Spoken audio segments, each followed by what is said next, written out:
Your Virtus.Pro Prodigy, you're going to try and keep GPK a lot higher this match. Haven't seen Shadow Fiend in a while, so I also don't know exactly what to expect there. Almost trust. We have both of the builds as viable at the moment, I would say. Whoa. All right, that was cool. Winner just like jumped out of there. That was wild. By both builds, you mean like magical or physical? Yeah, we're more so like Blink Yules or like a more even build. Like we've seen just like straight up glass cannon. Yeah, I would call Blink Yules like the magic build where you're looking to like one pop people with your ulti and stuff. Yeah, or there's just like Drums BKB is probably viable when you're playing with a Drow, I would say. And how does that mid matchup go? Is it pretty even, or is that also Shadow Fiend favored? No, that's TA. This is TA's life field. It's a straight up counter pick for sure. Could be worse. Could be worse. Oh, wait, it's like the only thing that Shadow Fiends usually ban, I would say. Huh. Okay.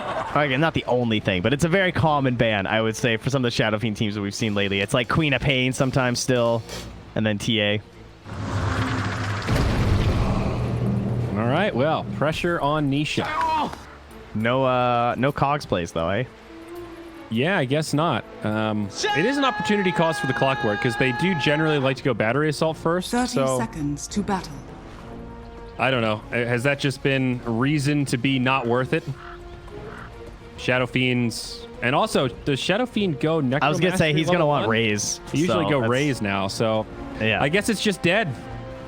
I mean, I'm sure it's still fine in some matchups. It's probably worth it in some matchups to do it. I mean, I probably wouldn't have mentioned it except for the fact that Peksu mentioned it last time I was casting with him. And as a pro player, I was like, all right, so you're still... It's like, I wouldn't want to lay in against the Shadow Fiend with free souls to start like that. I'm like, okay, that's fair. Me neither. Yeah, it's just still a matchup dependent thing. I think it costs a lot to do it now, though, because you have to like stay in the fountain unless your Clockwork wants to wind up with no mana in the lane. And then there's a lot of pressure to get out early in scout lanes now because teams are just like way better at these rotation plays. Yes, that is another big opportunity cost. I think that's a really good point. Well, odds has shifted. 1.8 for Virtus.Pro Prodigy and 1.85 for Team Secret. Sorry, Betway. Wait, what?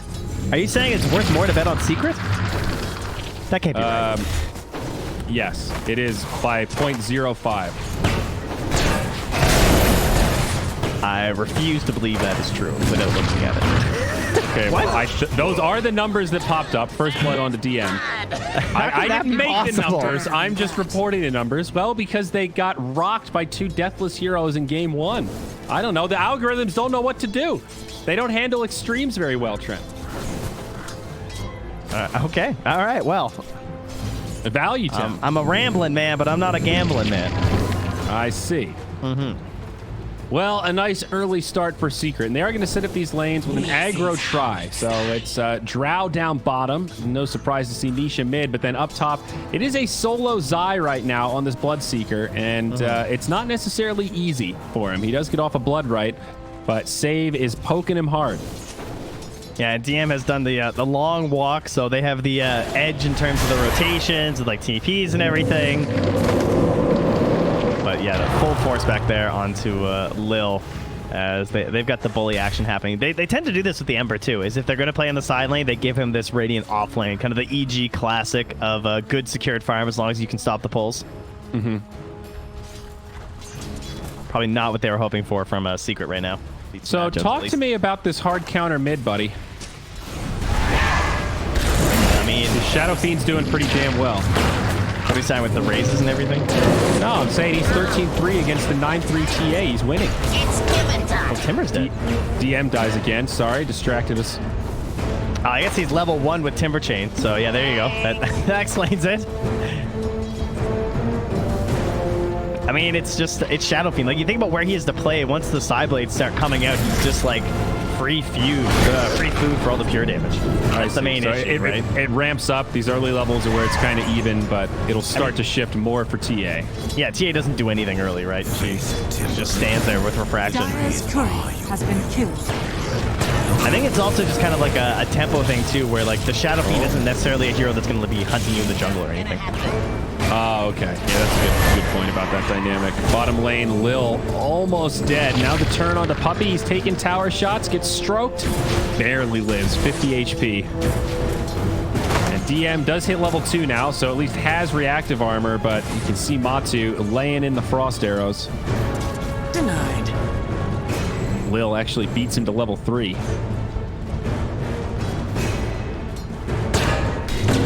What's Zai doing? 4 last hits. Not getting that blood right spam control that you like to see is, shoot, again, they're still back on them. I mean, this tri-lane is nasty. That's going to be 2 down. Lil and DM both dead.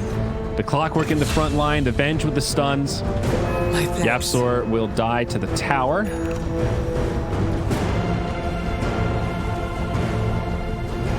But at the same token, though, doesn't Shadow Fiend kind of want to jungle? He sort of relies on farming neutrals with raises. So, yeah, sure. You're giving space to TA, but Shadow Fiend's equally happy that TA is doing the same thing. You know, she's not hunting the same way.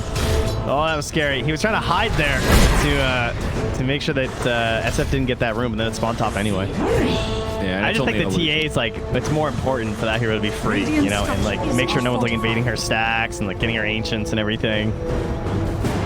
I'm really excited to see what build Nisha ends up going for. I love watching the Blink Yules, but I kind of feel like that's not going to be at this game. Doesn't seem necessary, really. Like with the hook shot and with the Drow. I would agree from a purely spectator perspective. Big fan. Oh, GPK takes a double raise mid. Third one hit by the refraction. That's the other thing, too, is that SF has to go for these, like, burst kills. So it makes sense why this is kind of a good matchup for the TA. Although Nisha stays aggro on this. Yeah, I got a little bit close there. I see still had the last refraction. Zai still with 8 CS, though. He is playing support Bloodseeker right now. Radiant hasn't died yet, so I guess that's a victory. He is. I mean, the Timber only has 5, so I mean, although DM has at least been so present that he still has more gold than Zai, and probably more XP. I don't know, it's about even. It's actually like half a level up for Zai. And it's not a big difference between the farmers either. I mean, Matu is number 1, but it's only by 150, 200 gold. Look at this though. GBK hits 6, and they just instantly bring Yapstorm in. He spots him with the trap in the tree line. A good call. But that allowed Nisha to just get like a little bit more gold and XP here before the traps become a real threat. So, Trent, I think I can explain the 1.8s for you. That's the series odds, the like live odds that roll, not game 2 odds. I mean, still though. So I'm just saying it's yeah, like, no, I hear you on that. The roller coaster of the best of 3, not individual map. Dire's middle tower is under attack. It's still wild though. Those are the best odds you're going to see on Secret in a hot minute. Look at this level 2 Wind Ranger still rotates in. And Nisha likely to fall. They need a bit more damage. Can they find it? Save presses forward, and they do get the kill. Hayscrewn to make the escape. That'll be it. Just a kill on the Shadow Fiend. They're bringing Epilepticid in. Secret. He's got 2 remnants. They want this catapult wave kill. They want the tower. This is a smart play. They don't have enough resources to tank it. Yeah.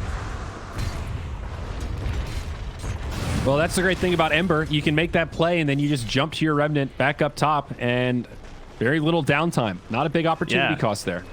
I like that a lot. Try and create something with your catapult, as well as just like straight up pressure Nisha out of there. He actually came down bottom. What is he up to now?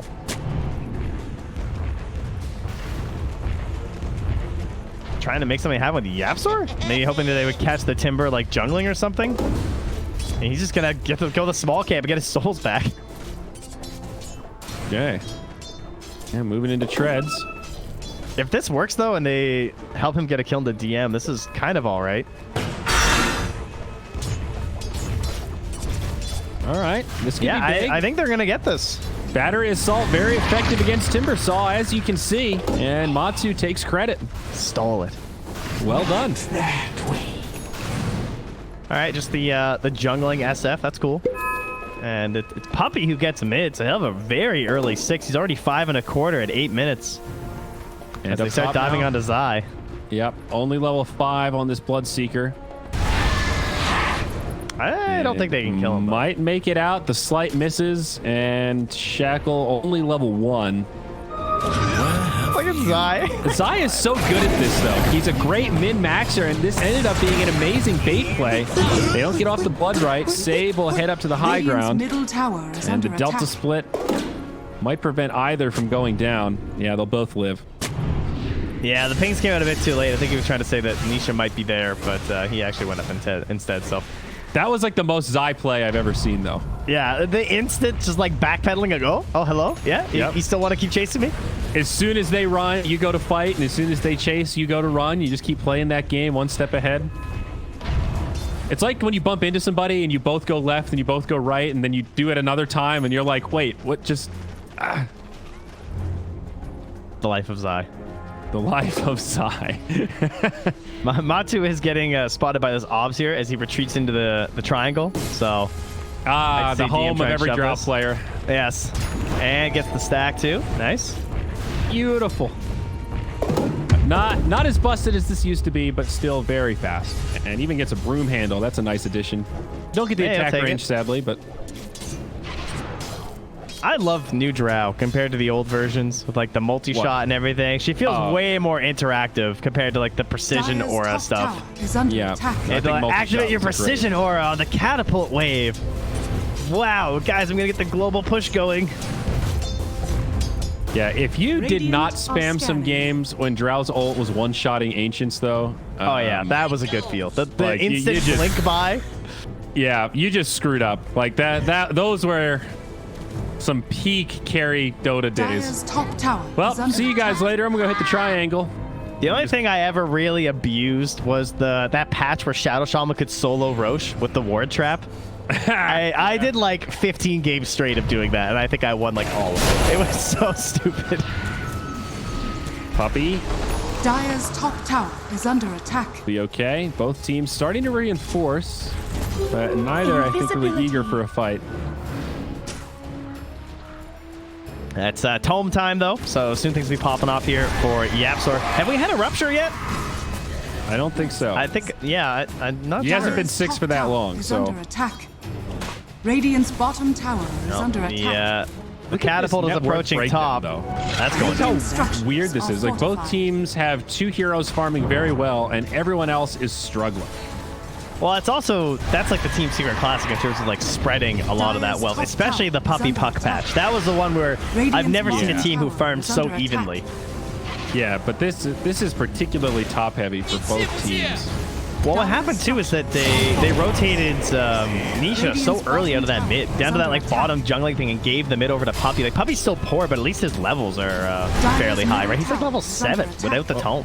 First Rupture just went out, and not so effective. Turns out Ember can remnant away. And if the distance is long enough, Trent, he doesn't Radiant's take any bottom damage. tower has fallen. Wowzers. The I know. And they use that opportunity with the Rupture down to finish off the Tier 1 tower mid. Big moves here from Virtus Pro Prodigy. I heard a hook shot. There it is. Save going to be caught by Yapsor. And not going to live. but he's a master tier Wind Ranger. I assumed he would just Radiant's survive. bottom tower Well. is under attack. Battery Assault has the one up there, unfortunately. He must have been pretty pleased about that Arcana, I would think. He was so thankful he leveled his battle pass up to 1790. Wow, GBK's at 2400. What do you even get at that point? More treasures or something. That's like if you won all the ultra rares. He's just very confident in his chances at TI. Yeah, Pandering. It's an investment. Well, look at my battle pass. Uh-oh. Yeah. Well, I meant for the prize money, but yeah, he's probably just pandering for good seating. As Epileptic Kid is the remnant out, but oh man, that was close. Oh, remnants are so good, and he's actually gonna live. He had a haste rune that whole time, then got ruptured, and still made it out. All right, we're 0 for 2 on the ruptures here. Yeah, but he did get caught holding the hot pepper, so Oh, it shit. wasn't all victories around here. His mouth is on fire. Now Nisha mid lane, TP home. Man, it's a hell of a TP game, that is for sure. Between the ruptures, the Ember initiations, the Timber Saw, the TA, who's stunning people? You got Searing Chains and you Basically got Magic save. Missile. That's a Yeah. I guess you got Shackle and sort of Inkswell. I mean, we have swaps. We have like some spells, but I guess it's just like the real ganking heroes. It's you got to be careful about what you're spending. All right, Yapsor's dead though. What? Nope. Oh, Dude, he saw him chains. Yeah, he chained the creeps. And Yapsor was like, all right, I'm good. I just panned up there. I didn't even see it. Oh, another TP. They even had that ward too. They probably saw him, I assume, hide in there. That's why he went in. Fortified. Save goes for the shackle mid. Can't quite get it. Off the creeps. So what's Radiant Nisha looking at? scattered. Manta style. All right. Yeah, that's fine. Again, it's just like standard items with the Drow. I think you just want to stand tall and right click as they. Whoa. That's the double. Silent hook shot. Bump into two. They get Epileptic Kid. They get Lil. Easy setup and a double for Matsu. Big stuff. Yeah, he's really snagging these kills. Nisha still no kills to his name. Puppey's got Nisha's 0-1-1. Puppey's 1-0-5. Pick it up, Nisha. Obviously, Even Puppey's got a kill. Even Puppey. This man died 15 times last game. He'd still have one kill. 1-0-5. So still a small lead for Virtus.Pro Prodigy. Now down to about 200 net worth, and Secret with the XP lead to about 2,000. Yeah, GBK's made like zero effort to be involved. He is just straight up rushing the Deso Blink as fast as he can. And to his credit, they're going to be done at 15 minutes, and it's probably just heading into 16. He'll be ready to either head to the Roche Pit. A little bit risky versus a clock, of course, Radiant's depending on the top current tower is status under of the enemy attack. team. But certainly willing to try and fight it up a little bit. Roche definitely going to be on the menu for Virtus.Pro Prodigy, and that'll be their moment to really start getting a lot of momentum. They've already got 2 tier 1 towers, so it's a good start. I mean, the problem is it's also there for Secret, right? I mean, they have Shadow Fiend on their team. They have a Drow. They have lots of right-click damage to get in there. Never refuse gold. That's true. It's also hard for GVK to necessarily go like super hard with just Deso and Blink. He doesn't have the best coverage heroes this game. You know, you think of like an Abba or like an Oracle or a Venge or something to like bail you out if it gets a little bit hairy. He can't just like jump in. Yeah. In total abandon. Like Miracle gets set up so well in his games, right? He's got like 4 heroes to allow him to go nuts on the PA or the TA. Yeah. That's a good point. Bottom What lane. is his save? Like a shackle? Uh-oh, DM.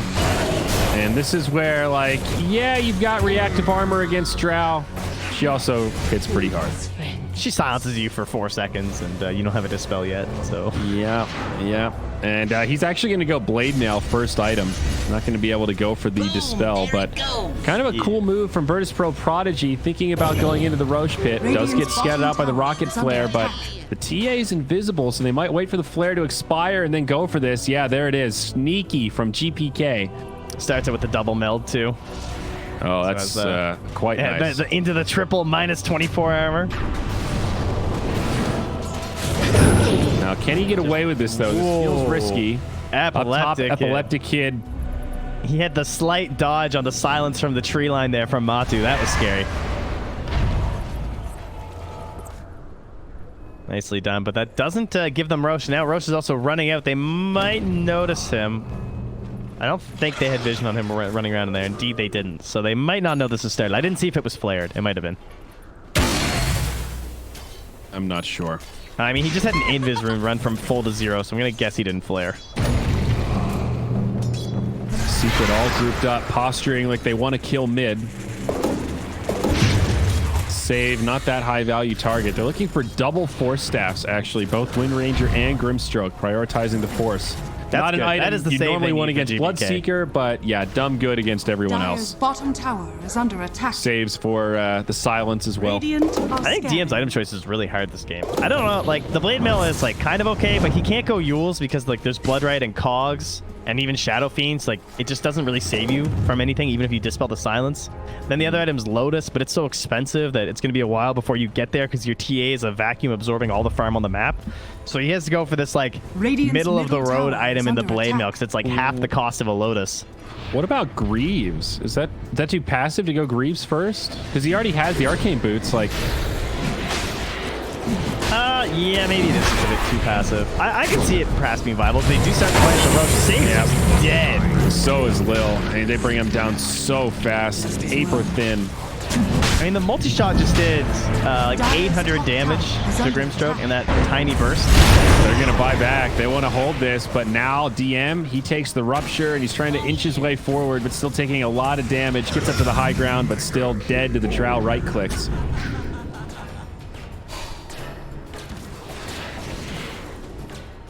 Feels like they still just need GPK, and he's not confident yet without the BKB. Well, now Roche can be stolen by Secret, it looks like. VP.P trying to move in. Roche now at 900 HP. Secret come out of the pit. They want to take the fight. They'll bring down Epileptic Kid. Shackle doesn't latch. That Blood Right was so good. The way Zai placed it right there, it just forced them into a terrible situation where they felt like they still wanted to fight and contest and pull them out of the Roche pit, and so they all like went down into the river, but then Emperor just dies. Middle tower is under attack. He had remnants and stuff, but he just got battery salted in silence and couldn't get out. Things starting to look grim for Virtus Pro Prodigy. Only 2 kills in 19 minutes. Radiant's middle tower. Tier 1 down. Nisha working on BKB, and Drow going to go for Hurricane Pike. I would say in this like draft versus draft, the first Roche lineup, that's got to give you like an extra 30 or 25% edge in just winning this game straight up. Like it's so crucial for both of these strategies to take that. Middle tower yeah, definitely. Bottom, Yapsor going to jump into DM. Top tower He actually gets cogged out of the Blood Right, but now hookshot to follow up another Rupture. DM going to TP. No. Oh, he's not. Yule's Blood Right off the mark again. I mean, they can't finish him without one of the right clickers, so at least they have that. Bonter's actually in the pit still, holding this Aegis as they start moving over there. Now, what a sneaky play. Multi-shot hits GPK. TA takes it out, defensive blink. And now Secret can just play so much more offensive. Spend some time on the enemy side of the map. Zai by himself over here. He's trying to bait him in. He's got the Yules. Yeah, there's I mean, the look swap at from Puppey. And he will play Sacrificial Lamb most likely. Lil falls. He takes the ult from Save. So 40 HP. He's still alive. He's Tranquil Mech. He just runs in, swaps someone, gives the vision for everyone else to follow. He's got a goofy amount of armor right now. Wow. Yeah, it really does. Whenever he's near Matu. Dire's top tower is under attack. Yeah, that is definitely a problem with the TA, for sure. Like, there's definitely a lot of benefits for the hero in this game, but the fact that if you're ever near the Drow and it's not canceled or something, you can't even kill the supports. Epileptic Kid looking to cut a wave up top. Making as much space as he can. But now 15 to do at 2 at 21 minutes. I like it. And it's just so free. Radiant's middle tower has fallen. All right, how close are we though? 2450, so it's just like 700 gold away from the BKB still. Radiant's middle tower is under attack. It's coming, but it's costly. Oh, he went for Presence of the Dark Lord. Affects buildings. Ooh, the GG. Actually don't see this talent that often, but this is the timing to hit this high ground. And you can see Matsu, Hurricane Pike sitting very far back thanks to that Venge aura. Dire's top tower is under also maxed out, and this is just a hard hold to make for Virtus Pro Prodigy. Has fallen. They try to clear out the creep waves. They're actually damaging through backdoor at 21 minutes. I mean, they've even got the afterbirds. They got the Dragon Scale for extra right-click damage. It's at least up top, GPK puts a little bit of pressure on. He gets that creep wave in. And there it is. That's the BKB, but they can't get the retreating Shackle there from Save. So one lane of Rax was given up here to get the BKB. They have 2 kills in this whole match. Radiant and they need to find this post-Aegis fight with the BKB, and they need a hell of an engagement. They need like a 4 for 2 or like some sort of a big wipe or something. Yep. This game is in dire straits, and there's that BKB for Shadow Fiend. Second item completed now after the Manta, and Drow actually queues up Butterfly. They'll be edgy. You go a little bit greedy, just 'cause Radiant's how much they've bottom gotten tower already has with his fallen. Aegis. Also just super good versus TA, I'm not of course. sure what Virtus.Pro Prodigy are doing right now, but Secret are not backing up. Radiant's They bottom are tower committed to the is under push. attack. And now Prodigy starts to TP home. They didn't get anything in exchange for that tier 2. They thought that they would be moving back to retreat and like get all their items. But instead they just try and force one more fight with this Aegis. And they've still got 30 seconds left until it expires. Matu not afraid to die, just needs to make sure it's in a good position. That's a defensive link by GBK. That is not going to be the fight they need. Puppey stunned up, he's going to be in trouble, and now Matu down low. Aegis expiring in about 15 now. Force staff back, Manta just barely lives. Yeah, they want to chase this because it's closing out. They know it's close. 10 seconds. Remember, it will turn into a regen. Another great blood right.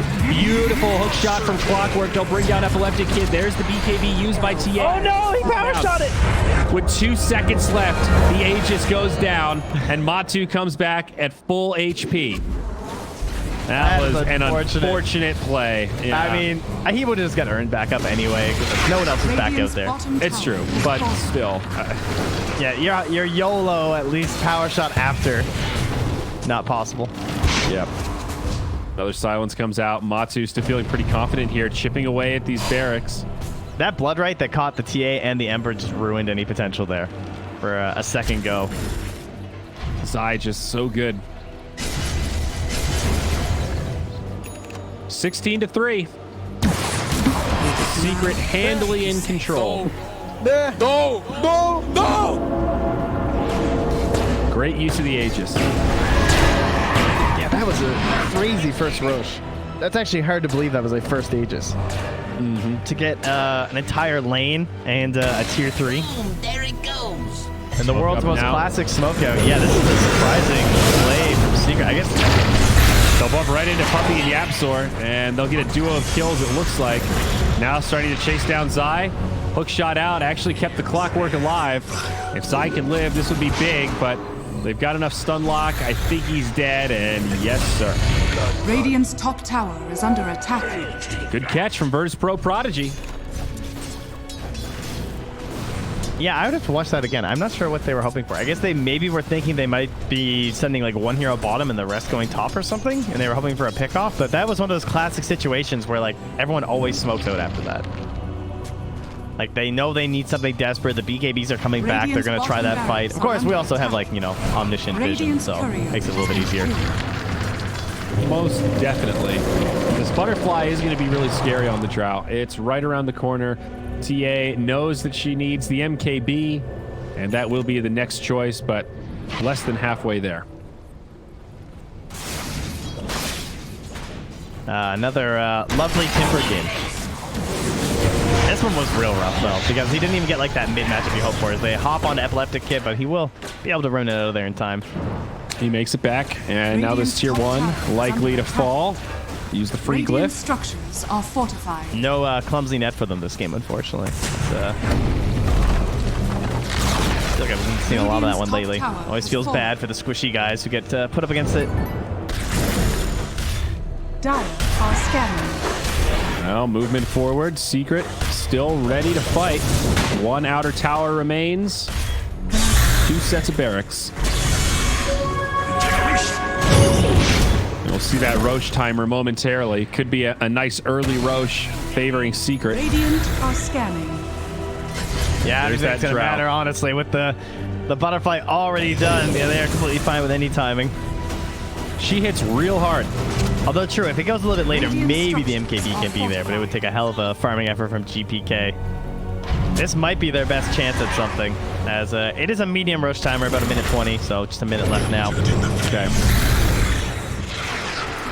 But a 10-second BKB still remains on Niche as he stands tall, knowing that he's got the backup of the double swap from Puppey. Venge Shadow Fiend, just such a crazy good combo. Still, There's the swap. save. Puppey jumps in, destroys save, and now DM, he's going to be in trouble. A great ult from the Shadow Fiend, catches 2. Now they're going to look towards Epileptic Kid. Remnant back, and he's got 1, but maybe a little more. Shadow Fiend with the right clicks, not enough. Force Staff with the save. That bonus 68 Agi, he is just swinging. Yep. That's a buyback on save, so they still have a 5v5. The tower barely stays standing. Backdoor protection kicked in just in time. Man, Zai's going to have a halberd pretty soon, too. Which will make these plays from GPK even harder to try and come to fruition. He's BKB to retreat. There's still a swap here. That was a 9-second charge. Hook shot in. It's not over yet. YapzOr taking big damage, but now on the retreat. Epileptic Kid jumps in, does secure the kill. Soulbind comes out, but doesn't latch onto anything, and they'll let Puppey fall. That was a great play by Epileptic Kid in the backline there. Wow, is he actually going to get over yet? They get saved. Zai, pretty fast right now. He's going to look to chase down Epileptic Kid. Going to need a few more. Nisha also still alive. DM has the blade nail, but they'll kill him straight through it. Now the TA, no BKB. She's in big trouble and done. That's the dangerous part about the Bloodseeker, Trent. Right when you think you've won the fight, you remember, oh yeah, we're all on 20% HP. True. Game is hard, says GPK. Man, they're still sticking out with just the cores hanging around as YapzOr to make a long run. That was, man. Like, the hook shot in from YapzOr, I think was trying to set up for a swap play from Puppey, because he was, like, trying to inch forward, but then Epileptic Kid jumped in the back line, got the bolas off to stop that swap in, so then they get the double kill on the supports, and you're like, oh, snap, maybe they can actually turn this. But then there's just still way too much left for Matsu and Nisha with the side to just kind of, like, back him up the whole time. Now, having that halberd, if GPK wants to try and fight them when he comes back. Well, Brosh gonna die in the blink of an eye. Aegis and she's secured. It'll be Matsu that takes the second life. And Crimson Guard very close for Puppey. This Venge, super tanky. I feel like Puppey just has like a little wheel next to his desk, and he just like spins it to decide what item he feels like buying every game. It's like they're all good choices, but this guy will just pick like any aura on any hero, and he's just like, yeah, this looks good. No, I'll buy hard on CM, sure. Yeah, that seems strong this game. Yeah. But Crimson Guard mech is, it's perfect for what they need because they don't have an aura offlaner, right? They have this Bloodseeker who has these certain requirements, especially the Yules first. So they're just like, with all the farm that he got this game, Puppey just gets super valuable If you showed stuff. me this in a vacuum, my first thought would be Tranquil Boots mech. How the fuck do you have enough mana to sustain that? But it hasn't really been an issue. He saves his mana to drop the big rotation. They've got the Arcane Boots on the Clockwork, which has also been key. True, she is not that bright. Like 1.5 in gain. Yeah. And you don't see the Arcane Boots on Clockwork all that much, so it is part of the strategy, right? Yeah, I would think so. Radiant's bottom. Really just for everyone, too. Yeah, you need a set. Radiant's bottom barracks has fallen. And Mega is looking pretty imminent here. There's still a set of barracks up top. Really just a melee barracks. The range is at 18 HP. Hey, something as simple as those Arcane Boots and that urn, though, it shows why they were able to make that play on the first Aegis, where they took the mid and then instantly rotated bottom. All the sustain they have. All right, Grimstroke ult comes out. The Soulbind, some follow-up. Matsu dying quickly, as is Puppey. That's the Aegis. Mega. They also get Megas. Yeah, pretty good. And now Matsu coming back up. Stuck in place on top of 3. Manta style trying to make it out. Matsu tanking 3 heroes in the back line. GPK with the BKB, the disarm, the Drow running out of options, but this Shadow Fiend now running amok. Virtus Pro Prodigy doing everything they can, but the Drow still standing. Epileptic Kid getting brought down by Zai. And DM, he's on the greatest chase of his life, but he gets silenced by Matsu. The turnaround is here. He's low on mana. He's got the disarm. Matsu eats the cheese, and the Timbersaw falls. Zai on the other just side give that to him. also goes down. Thanks, Nisha. How helpful. GG. That's it. Going to game 2, baby. That was 22, or sorry, game 3. Jeez, 22-9. Secret, square it up, and we're going to the decider. Bit of back and forth there in terms of slightly stomped.